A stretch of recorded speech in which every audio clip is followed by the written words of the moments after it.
आपकी वक्र के प्रश्न के अंदर 4 चीजें जो स्पेशली आपके छोटे क्वेश्चन के रूप में पूछी जाती है। आधार सदिश, इसके गुणन,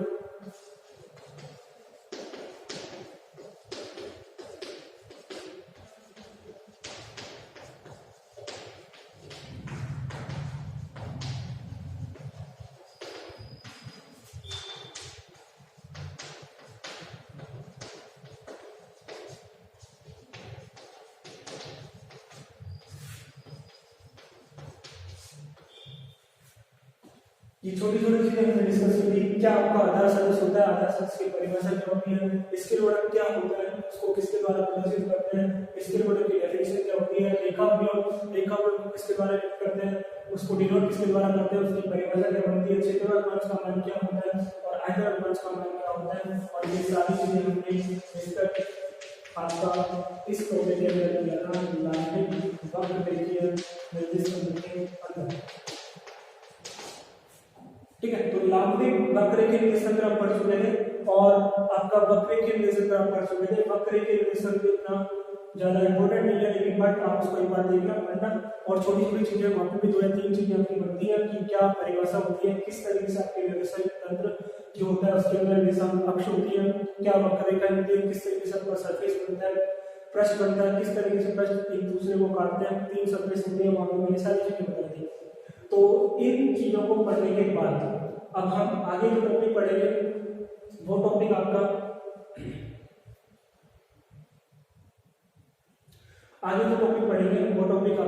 अब हम स्टार्ट करें। तो यहाँ पे ये टॉपिक जो हम स्टार्ट करने वाले हैं वो टॉपिक आप लास्ट ईयर यानी कि फर्स्ट ईयर के अंदर जो आपका इलेक्ट्रोमैग्नेटिक का पेपर था उसमें पढ़ के आए थे। क्या टॉपिक है? सबसे पहले नाम,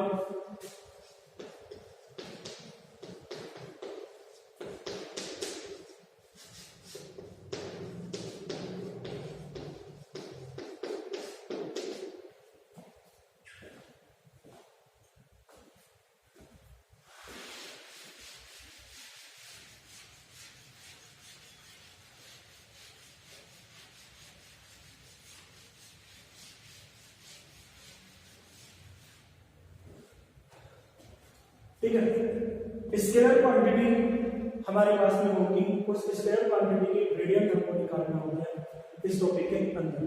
तो इसमें से जो हम बात करें तो इसमें से लगभग आपका जो 60% जो हम लोग सेकेंड ईयर के अंदर डिस्कस करें, तो उस सेकेंड ईयर का ये जो टॉपिक है, ठीक है, उस सेकेंड ईयर के टॉपिक में 60% जो आपका इस टॉपिक का पार्ट है वो 60% पार्ट आप फर्स्ट ईयर के अंदर पढ़ के आ चुके हो।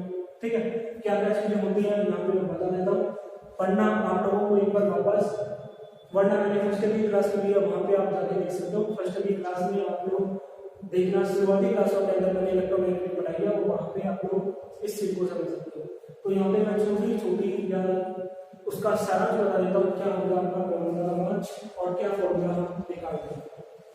तो आपने फर्स्ट ईयर में अगर पढ़ा हुआ है कि जब हम प्रबंधन की बात करते हैं तो सबसे पहले अधिक से कुछ इस तरीके से डायग्राम बनाता हूँ। यहाँ पे होता है S1, यहाँ पे होता है S2, ये होगा सरफेस S1, ये होगा सरफेस S2। ठीक है, और ये सरफेस कैसे है, तो ये दोनों सरफेस आपकी होते हैं समअधिस्पष्ट।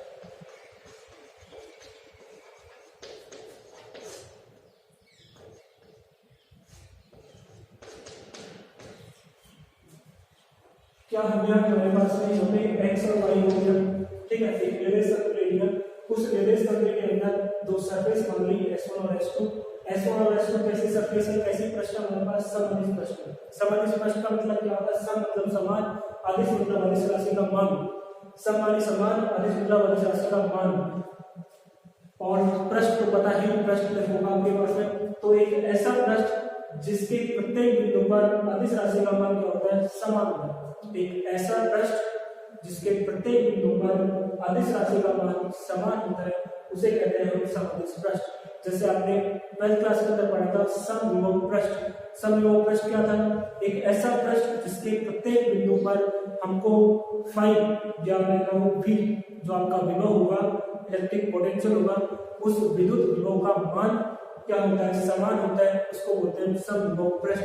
तो विभव आपकी अधिस क्वांटिटी होती है, ठीक उसी तरीके से यहाँ पे आप याद रख सकते हो। एक ऐसा पृष्ठ जिसके प्रत्येक बिंदु पर अदिश राशि का मान समान होता है, बराबर होता है, उसे कहते हैं समअदिश पृष्ठ। तो यहाँ पे S1 और S2 ऐसे ही पृष्ठ है। इसके बाद में हम S1 पर मानते हैं कि अदिश राशि का मान है 5 और जो आपका S2 पृष्ठ है उस पर अदिश राशि का मान मानते हैं 10।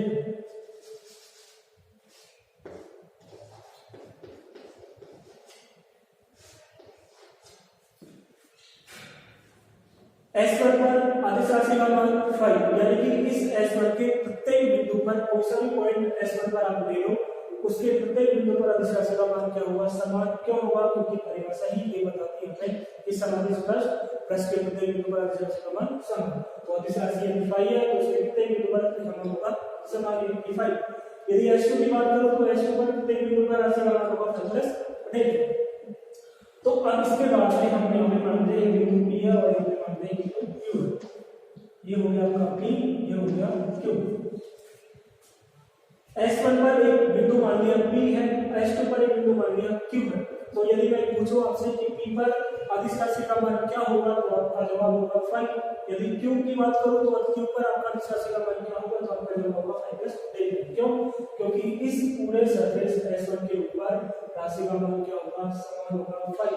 उसी तरीके से यदि मैं S2 सरफेस मानो, S2 सरफेस लूं तो उसके बिंदु Q पर राशि का मान क्या होगा तो राशि का मान देगा 5+10, क्योंकि दोनों सरफेस आपकी कैसी है, समअदिश पृष्ठ है। ठीक है, तो हम यहाँ पे P और Q माने, P पर 5 हो गया, Q पर 5+5 हो गया। इस PQ का, इस P का जो स्थिति सदिश है, इस P का जो स्थिति सदिश है O के रेस्पेक्ट में या O के सापेक्ष, इस P का O के रेस्पेक्ट जो स्थिति सदिश है या O से लेकर P के बीच की जो दूरी है OP वेक्टर वो आपका R वेक्टर हो जाएगी, ये मान लिया हमने। और O से लेकर जो आपका Q, O से लेकर जो आपका Q है उसकी डिस्टेंस कितनी हो जाएगी तो वो मान ली हमने R+10 वेक्टर के लिए। जो आपका डिस्प्लेसमेंट होगा स्पेस होगा O से P के बीच में OP दिशा में कितना होगा R वेक्टर, O की दिशा में कितना होगा R+10 वेक्टर। आपसे पूछा जाए PQ के बीच में कितनी दूरी होगी, PQ के बीच में कितना विस्थापन होगा, त्रिभुज नियम लगाओगे तो इधर जा रहा है, ये इधर जा रहा है और आप ये जा रहे हो PQ की तरफ, फिर जा रहे हो PQ की तरफ, R वेक्टर ये हो जाएगा PQ, इधर हो जाएगा R vector plus d PQ का मान चाहिए, PQ का मान हो जाएगा R वेक्टर प्लस d आपका। तो PQ का जो विस्थापन होगा या PQ की डिस्टेंस की मैं बात करूं तो कितनी होगी, ढेला। विस्थापन की मैं बात करूं तो इसका ऐसे से पूछो तो हो जाएगा आपका ढेला वेक्टर, यानी कि P वाला मान ढेला वेक्टर हो जाएगा।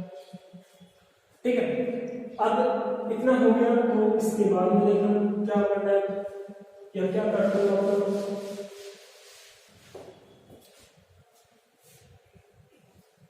P पर 5 है, P पर अदिश राशि का मान है 5, Q पर अदिश राशि का मान है 5+5। ठीक है, P पर जो आपका सरफेस S1 था उस पर बिंदु P मान था, उस P पर अदिश राशि का मान है 5। जो आपका Q है जो सरफेस S2 पर है उस पर अदिश राशि का मान है 5+5। आपसे पूछा जाए कि जब मैं P से Q की तरफ जाऊंगा, यानी कि आप लोग P से अगर Q पे पहुंचो तो वहां पे आपका 5 में कितना परिवर्तन हो जाएगा, तो ज्यादा वाले में से कम वाले को बताओगे कितना परिवर्तन हो जाएगा, कितना परिवर्तन हो जाएगा जब आप P से Q पर पहुंचोगे। जब आप P से Q पर पहुंचोगे तो कितना डिफरेंस मिलेगा आपको, 5 का डिफरेंस मिलेगा। ठीक है, और P से Q पर जब आप पहुंचोगे तो टोटल कितनी दूरी तय करके पहुंचोगे, तो टोटल दूरी आपकी कितनी होगी, ढेला। भाई टोटल दूरी कितनी होगी, P से Q तक जब आप पहुंचोगे तो टोटल दूरी कितनी होगी, ढेला। तो ये परिवर्तन हो जाएगा 5 में, किसके रेस्पेक्ट, R के रेस्पेक्ट। बिंदु P से Q की तरफ जब आप जाओगे या PQ दिशा में, PQ दिशा में 5 में परिवर्तन की दर कितनी होगी, ढेला।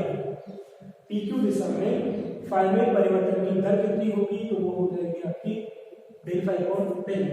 अब आगे बात करें तो आगे हमने मान लिया कि दो पृष्ठ जो हम लेके चल रहे थे S1 और S2, इन दोनों के बीच लंबा दिशा में इधर मान लिया आपका R, ठीक है। एक लंबा दिशा हो गई आपकी PR, लंबा दिशा जो हो गई आपकी PR दिशा। आगे हमने क्या किया, ये परिवर्तन निकाल लिया, P की दिशा में डेल फाई कोण निकाल लिया, इसको कहते हैं आपका समीकरण 3 हो गया, ठीक है। इसके बाद बात कर रहे हैं कि जो सरफेस के हमारे पास S1 और S2, उस दोनों सरफेसों के बीच में लंबवत दूरी की मैं बात करूं तो लंबवत दूरी होगी आपकी PR, लंबवत दिशा की मैं बात करूं तो हो जाएगी PR वेक्टर, और ये मान लीजिए हम कितनी है, ये है हमारे पास डेल दो सरफेस की आपकी कुछ इस तरीके से मान लो, तो इस तरीके से दोनों के बीच में जो लंबवत दूरी है वो कितनी मान ली हमने डेल, या मैं बात करूं PR वेक्टर पर कितना होगा, डेल वेक्टर होगा, ठीक है। और लंबवत दिशा में हम एक चीज और यहां पे मान लेते हैं कि आपका जो यूनिट वेक्टर है वो है n, ठीक है। लंबवत दिशा में जो आपका एकांक सदिश है वो हो गया n। अब जैसे हमने यहाँ पे कैलकुलेशन बनाई, जैसे हमने यहाँ पे P से Q पे जब पहुंचे तो कितना परिवर्तन होगा, वैसे कैलकुलेशन करें तो P से जब आप R की तरफ जाओगे या P से जब R तक पहुंचोगे, P के का फाई R पे कितना होगा, फाई का स्क्वायर डेल फाई, क्योंकि P किसके ऊपर है, S1 के ऊपर, और S1 पर मान क्या था फाई, जो आपका R है वो किसके ऊपर है, S2 के ऊपर, और S2 पर मान क्या है फाई प्लस डेल फाई। तो P से जब R पे पहुंचोगे, P से जब R पे जाओगे तो इधर फायदा उधर फाई प्लस डेल फाई, कितना परिवर्तन होगा, कितना मान ज्यादा मिलेगा, मान हो जाएगा आपके पास डेल फाई, कितना मान ज्यादा चलेगा, दोनों में से यानी ज्यादा वाले में से कम वाले को घटाओगे, कैलकुलेशन बनाओगे, डेल फाई आपका हो जाएगा, यानी कि इन दोनों सरफेसों के बीच में जब आप P से R पे पहुंचोगे तो फाई में कितना परिवर्तन आपको देखने को मिलेगा, डेल फाई मिलेगा।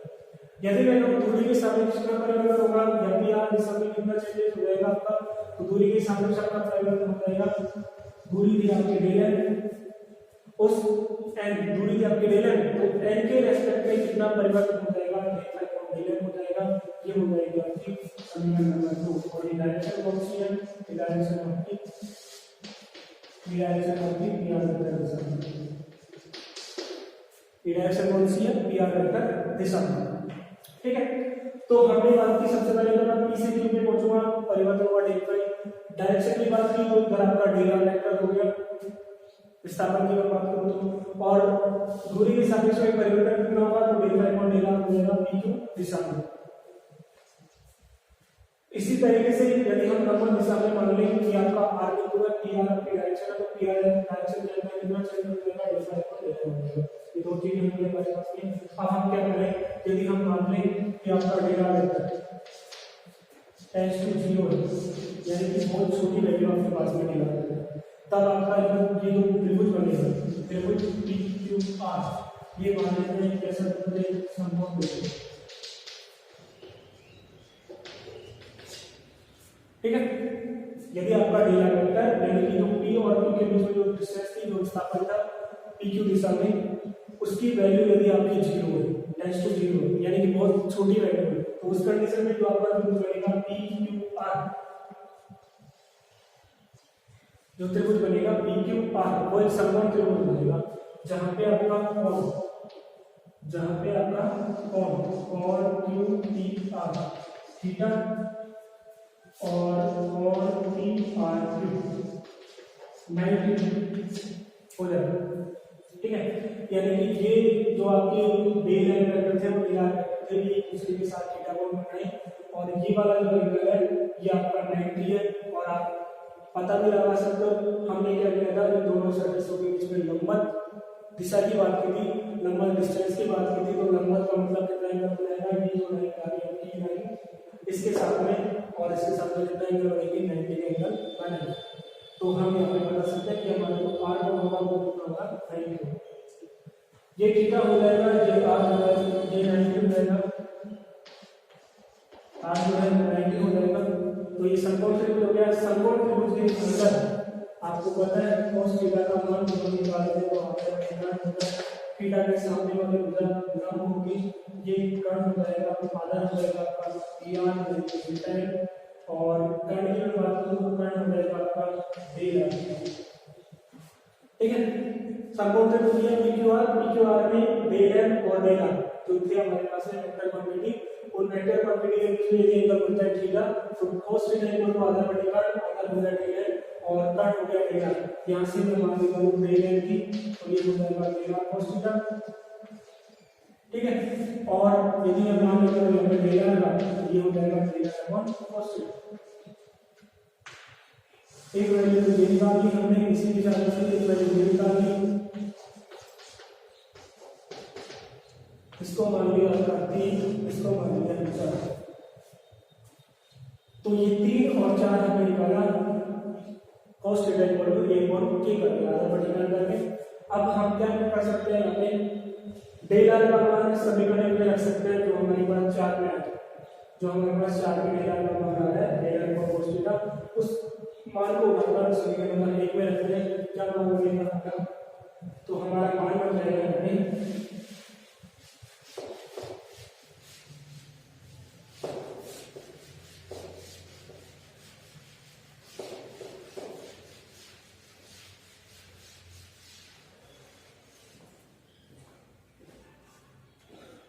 ये जो डेल आर का मान था, इस डेल आर के मान को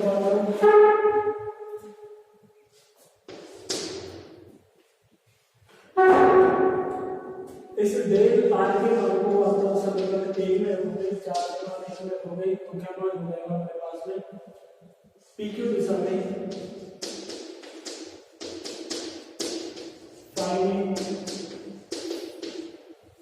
परिवर्तन की दर, पीक्यू दिशा में फाई में परिवर्तन की दर कितनी हो जाएगी हमारे पास, फॉर्मूले के हिसाब से था del phi upon del r, फॉर्मूले के हिसाब से था del phi upon del r, but हमको क्या था, क्या डेल आर के ये वाला मान रखना है, तो यहां पे लिख दिया आपका del phi upon del r और साथ में cos थीटा। ठीक है, del phi upon del r था फॉर्मूले के हिसाब से, बट हमने क्या किया, समीकरण 4 से मान लेना डेल आर का, तो मान रखने के बाद हम इक्वेशन लिखेंगे 5। अब हमको पता है कि cos थीटा का मान अधिकतम 1 होता है,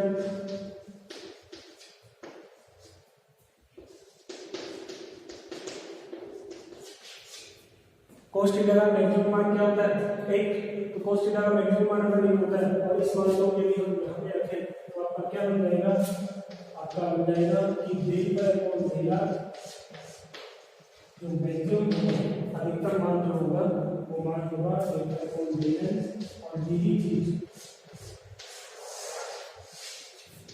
और यही चीज आपकी कहलाती है प्रवणता, यही चीज आपकी कहलाती है प्रवणता।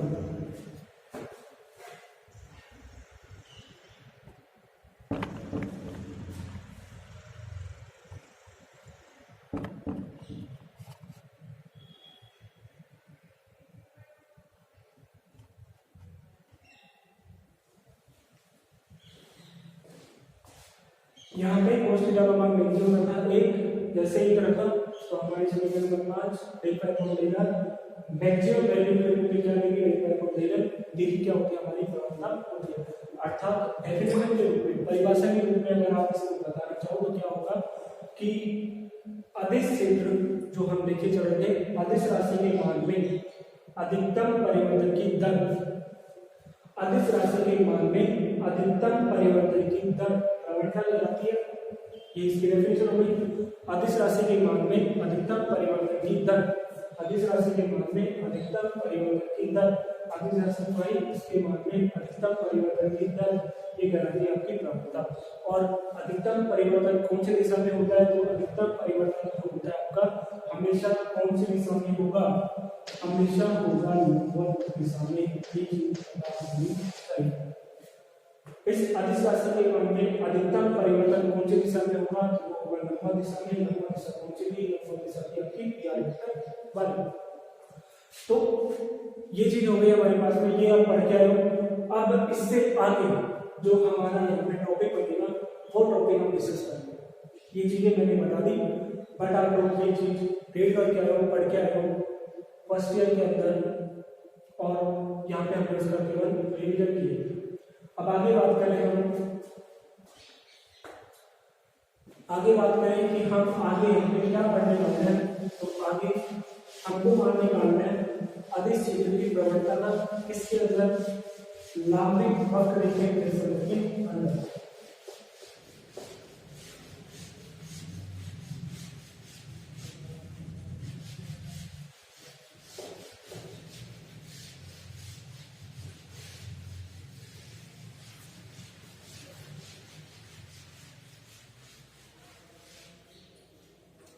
इस अधिक क्षेत्र की प्रवणता का मान निकालना है और किसके अंदर निकालना है, लांबिक वक्र के अंदर।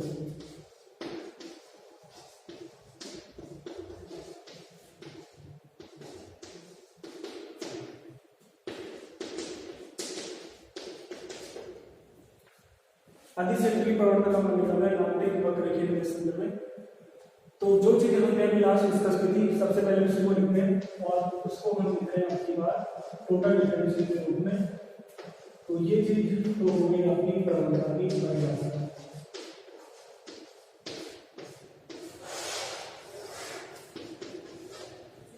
ये तो हमने लास्ट डिस्कस किया था अभी थोड़ी देर पहले ही। तो वहां पे हमने स्मॉल रूप लिया था, यहाँ पे हम उसका टोटल बड़ा रूप लेके चल रहे हैं, डी के रूप में लेके चल रहे हैं, वहां पे अक्षर के रूप में था। तो ये तो हमारे पास क्या हो गई, अधिक क्षेत्र की प्रवणता की परिभाषा हो गई मैथमेटिकल रूप में कि अधिक राशि के मान में अधिकतम परिवर्तन की दर क्या कहलाती है, प्रवणता कहलाती है। यदि हम यहाँ पे डिफाइन कर रहे हैं कि लंब दिशा में, यदि लंब दिशा में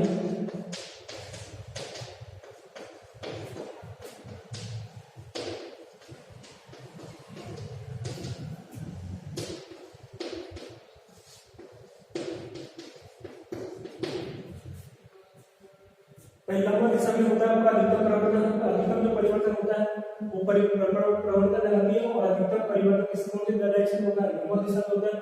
तो लंब दिशा में यदि हम मान लें एकम सदिश आपका n है, लंब दिशा में आपका एकम सदिश n है, ठीक है। तो आपकी प्रवणता क्या बन जाएगी, ग्रेड फाई साथ में n है, और चाहे ये लो चाहे ये लो, इससे कोई मतलब नहीं है। ये वाली चीज हमने यहाँ पे ली बी का टर्म और साथ में आपका आगे है, ठीक है। लिखना चाहो तो ये भी कर सकता है अपना डी का upon d are maximum and है और इक्वल टू डी का अपॉन डी एंड है। कहने का मतलब आप सदिश यहाँ पे जो एकम सदिश ले लो, ये वेक्टर क्वांटिटी बना लो, ठीक है। और वेक्टर क्वांटिटी होती भी है आपके पास में कौन, प्रवणता हमेशा क्या होती है, सदिश राशि होती है। तो ये चीज हो गई हमारे पास में। अब हमारे पास जो प्रोसेस अधिक क्षेत्र की प्रवणता लांबिक वक्र के यहाँ से स्टार्ट होता है। क्या करने वाले हैं, समीकरण नंबर 2 जो है उसको आप मल्टीप्लाई करोगे,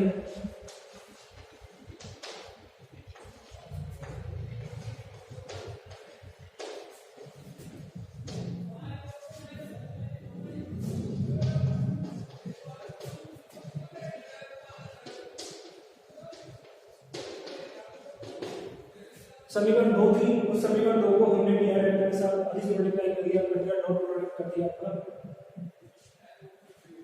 समीकरण 2 का डी आर के साथ डॉट प्रोडक्ट कर दिया, अधिक गुणा कर दिया, अधिक गुणा से करोगे ये तो हो गई आपकी ग्रेड फाई, ठीक है। यहां से ये चीज तो हो गई आपकी ग्रेड फाई, इस तरह लगा दिया आपका हिंदी, ये हो गया आपका ग्रेड फाई, इसका कर दिया डॉट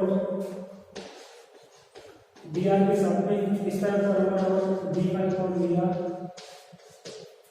और ये हो गया आपका एन डैश और डी आर, ठीक है। लंबा दिशा में यदि काम सदिश एन डैश है तो ग्रेड फाई जो होगा वो ग्रेड फाई आपका यहाँ पे अधिक राशि थी, अधिक राशि के साथ में एन कैप मल्टीप्लाई कर दिया वेक्टर सदिश, और ग्रेड फाई परिभाषा के हिसाब से ही क्या होता है, सदिश होता है। तो यहाँ पे एंटर ले लेगा, इधर अपने एंटर कर लेगा। तो ये वाली चीज हमने यहाँ पे लिखी, और साथ में 2 को डीआर के साथ मल्टीप्लाई कर देते हैं, अधिक डॉट निकाल दिया डीआर के साथ में। अब सबसे पहले मैं क्यों इस पार्ट को शुरू कर रहा हूँ, ठीक है। इधर n cap dot d r vector, इसका सॉल्यूशन करोगे n cap dot d r vector हो जाएगा आपका मोड ऑफ डीआर वेक्टर और साथ में a vector dot b vector क्या होता है, mod of a vector mod of b vector साथ में cos theta. Mod of vector एक एकांक सदिश का परिमाण एक होता है, dr वेक्टर का परिमाण dr हो गया, cos थीटा हो गया आपके पास में एलिमेंट। ऐसे कैसे, अब हमने थोड़े पहले पढ़ा था कि हमारा dr cos थीटा, तो dr cos थीटा होता है dn/d यानी वो सर dn/d। तो यहां से आपके पास dn का मान निकल जाएगा dr cos थीटा। तो वही चीज हम यहाँ पे रखते हैं कि हमारा dn into dr cos theta, sorry dr cos theta का किसके बराबर है, dn के बराबर। Mod of vector mod of dr cos theta और सामने आपका cos थीटा, तो n का मान हो गया mod of dr cos theta. ऐसे कैसे dr cos थीटा का dn के बराबर है, dn हो गया आपका और ये हो गया समीकरण नंबर 4। ठीक है, यानी कि n कैप डॉट dr का मान होगा dn के बराबर। इस वैल्यू को आप रखोगे 3 में, 4 से गुणा करोगे 3 के अंदर, तो हो जाएगा आपका grad 5 dot dr vector equal to क्या बचा, d5/dn into dn, dn से dn कैंसिल आउट, बच गया आपका d5, ये हो गया आपका d5 और साथ में आपका d5 है। ठीक है, ये बचेगा आपके पास समीकरण नंबर 5। रिपीट कर देते हैं, ये चीज हम परिभाषा से पढ़ के आए हैं। प्रवणता जो होती है, प्रवणता होती है अदिश राशि के मान में अधिकतम परिवर्तन की जो दर होती है वो आपकी प्रवणता कहलाती है। और प्रवणता हमेशा एक सदिश राशि होती है। हमने मान लिया लंबवत दिशा में क्या है, n कैप आपका एकांक सदिश है, तो आपकी ग्रेडियंट फाई के लिए क्या बनेगी, प्रवणता क्या बनेगी आपकी dn और साथ में n कैप। ये जो समीकरण हमें मिली, इस समीकरण को हमने दोनों तरफ dr वेक्टर के साथ अदिश गुणा कर लिया। अदिश गुणा जैसे किया, ये वाला मान ये हो गया, इधर आपका ये मान बनेगा। इसको हमने सिंपलीफाई किया, उसका समीकरण किया है dr वेक्टर का। तो mod of a mod of b cos theta, mod of n का mod of dr vector cos theta हो गया आपका। मॉड ऑफ n का मान 1, mod of dr vector dr हो गया, cos theta element dr cos theta हमने इससे पहले जब मैंने बताया था वो आया था आपका dn, इन दोनों का मल्टीप्लाई ग्रेड के बराबर होगा। ये मान उठा के रखा 3 के अंदर, ये मान उठा के रखा 3 के अंदर, यहां पे रखा और तो सिंपल पूरा आपका dn से dn कट गया, बचा केवल d5, यानी ग्रेड 5 डॉट dr वेक्टर आपका d5 बन जाएगा।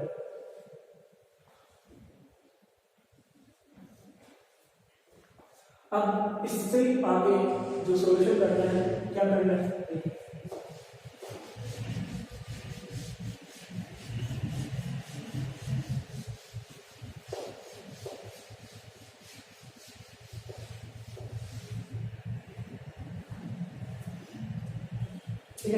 लाम्बिक इंटीग्रेशन के अंदर निकाल रहे हैं पूरा किसका मान, अदिश क्षेत्र की प्रवणता।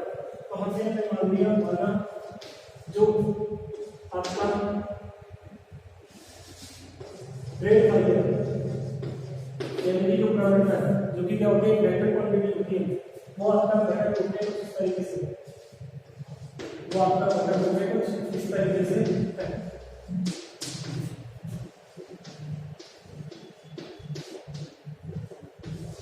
वो आपका वेक्टर में कुछ इस तरीके से, ठीक है। इसी के साथ में हमको पता है, इसी के साथ में हमको पता है क्या क्या पता है, क्या क्या पता है कि dr वेक्टर लाम्बिक के अंदर हमने जब लास्ट क्लास होती है तो उसके अंदर हमने लाम्बिक वेक्टर के निर्देशन में पढ़ा था, और लाम्बिक वेक्टर के निर्देशन में हमने dr वेक्टर की वैल्यू निकाली थी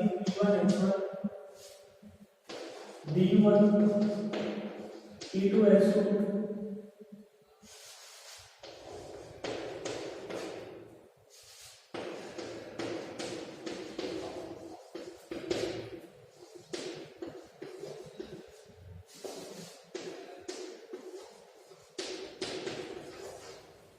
ये मान हमने लाम्बिक वक्र के निर्देशन में निकाला था।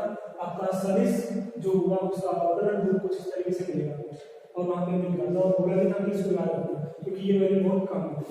तो dr वेक्टर का मान ये हो गया हमारे पास, हम इसको हमको पता है। और यदि ये भी पता है कि यदि फाई आपका u1 u2 u3, यदि फाई आपका u1 u2 और u3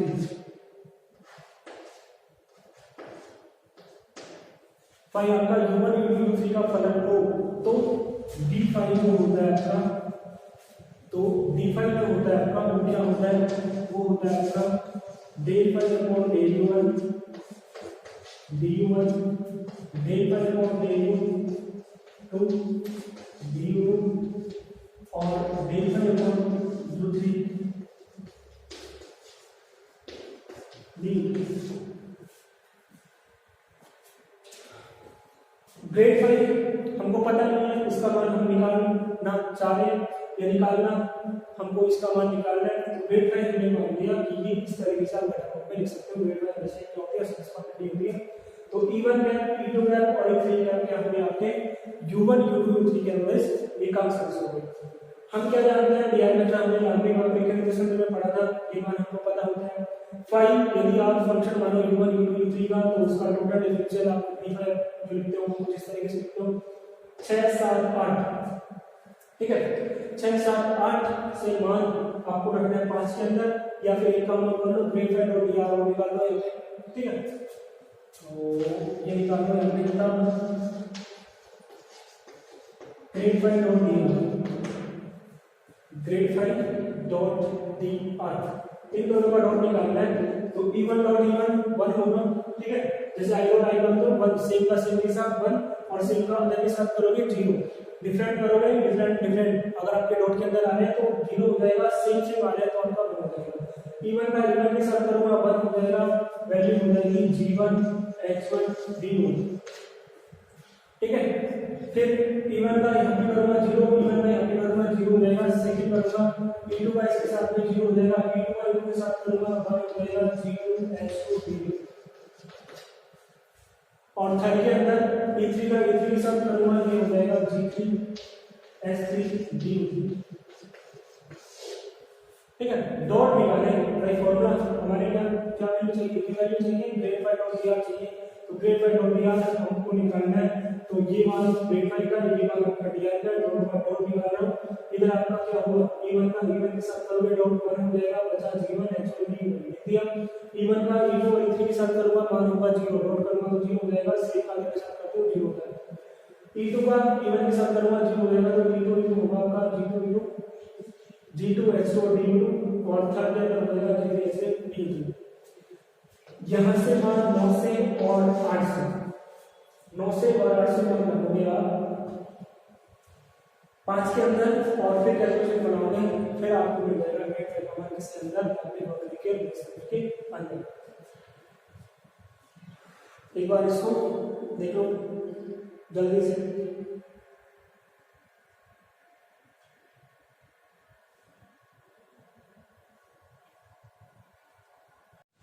ये सब जगह फाइव है, ठीक है। फाइव का फाइव ये इधर भी फाइव है, इधर भी फाइव है, इधर फाइव है और इस फाइव का P1 के साथ अच्छे ऑप्शन कर लो ये चीज आपके पास। अब आगे चलें तो आगे आपको क्या करना है,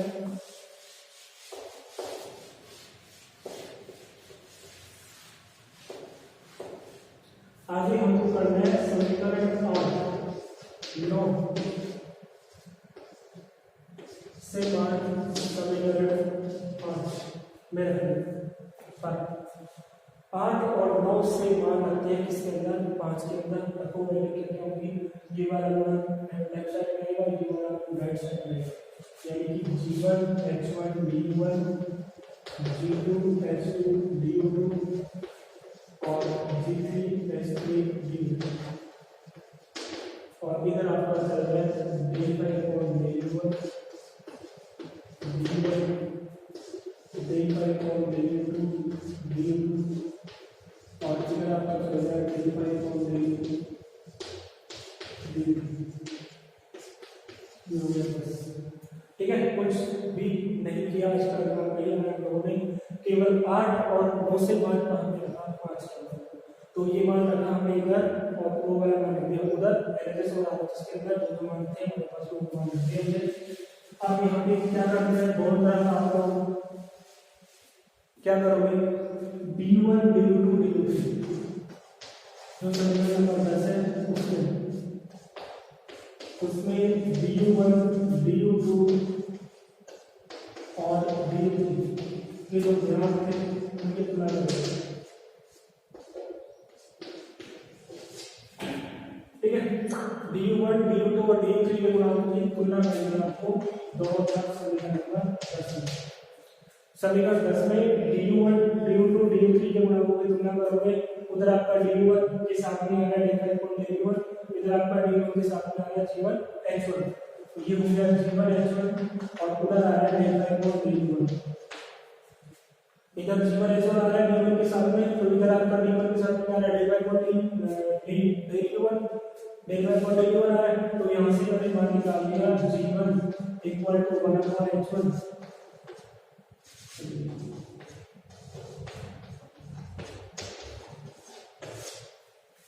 ठीक है, D1 के गुणांक की तुलना की, इधर आपका RHS की तरफ E1, इधर आपका RHS की तरफ E1।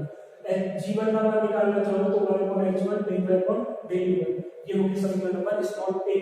इसी तरीके से DU2 के गुणांक की तुलना करूंगा तो ये हो जाएगा G2H2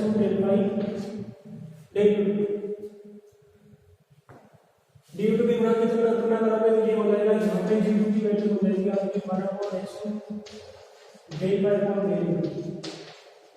और इसी तरीके से जब आप U3 के गुणांक की तुलना करोगे DU3 के गुणांक की, तो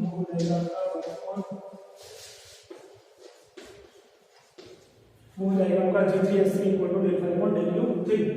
यहाँ पे G3 की वैल्यू कितनी आएगी 1/H3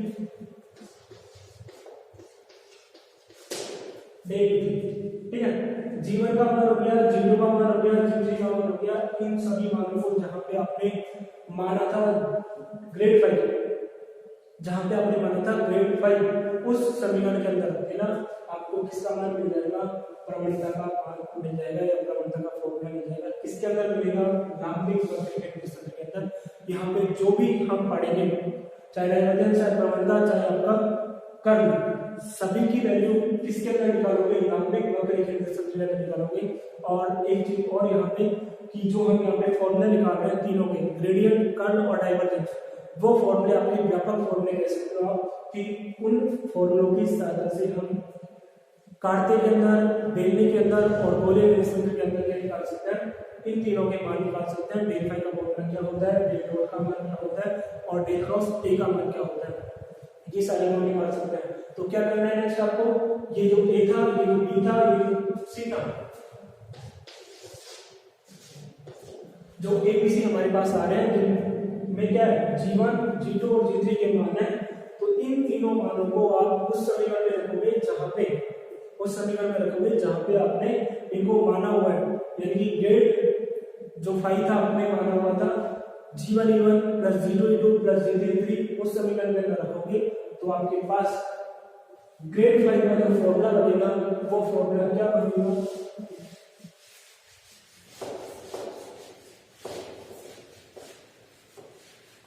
आपके पास ग्रेड 5 का जो फॉर्मूला बनेगा वो फॉर्मूला क्या बनेगा, वो फॉर्मूला बनेगा अतः ग्रेड 5 इक्वल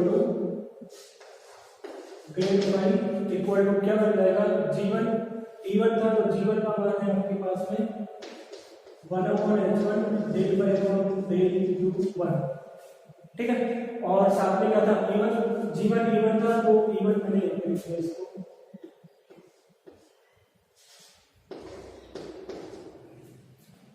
E1 था और साथ में G1 था, मल्टीप्लाई करो G1 की वैल्यू होगी 1/H1 del by U1। Second आपका क्या हो जाएगा G2 तो यानी कि E2 तो सही आपका, और यहाँ पे हो गया 1/H2 डेल बाय U2, और थर्ड हो जाएगा आपका G3/S3 डेल बाय डेल। तो ये फॉर्मूला बनेगा आपका यहाँ पे किसका, ग्रेडियंट का, किसके अंदर, लैम्बिक वक्र के विसर्जन के अंदर। अब आपको पता है कि मैथमेटिकल रूप में, कि गणितीय रूप में हम जानते हैं, गणितीय रूप में ग्रेड फाई को हम जानते हैं, गणितीय रूप में ग्रेड फाई कैसे निकलता है, डेल फाई के रूप में निकाला जाता है, डेल फाई के रूप में लिखा जाता है, जो कि मान हो जाएगा आपका यहाँ पे del phi equal to grad phi equal to grad 5 होता है तो डेल 5, तो यहाँ पे डेल 5 का मान जो होगा वो हो जाएगा यहाँ पे equal to E1H1 del 5 upon del U1 E2H2 del 5 upon del U2 और E3H3 del 5 upon del U3। हो जाएगा आपका ग्रेडियंट का मान, चाहे इसको वैसे लिखो चाहे इसको वैसे लिखो। अब एक चीज और यहाँ पे ध्यान रखना कि जैसे हमने लास्ट ईयर जब पढ़ा था ग्रेडियंट का मान कार्टेशियन के अंदर, तो वहां पे आपने इस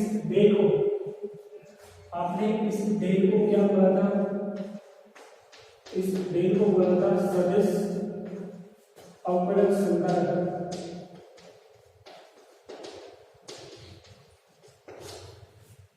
तो ये क्या होता है आपका डेल वेक्टर, ये होता है आपका सदिश अवकलज संकारक और इसकी वैल्यू क्या होती है आपको रखनी है। सदिश अवकलज संकारक होता है और इसकी वैल्यू जो आपको यहाँ पे ध्यान में रखनी है वो हो जाएगी आपकी P1 upon H1 del upon value 1, P2 upon H2 del upon value 2, P3 upon H3 del upon value 2। ये वैल्यू होगी आपकी लाप्लास वक्र के समीकरण के अंदर इसकी सदिश अवकलज संकारक की।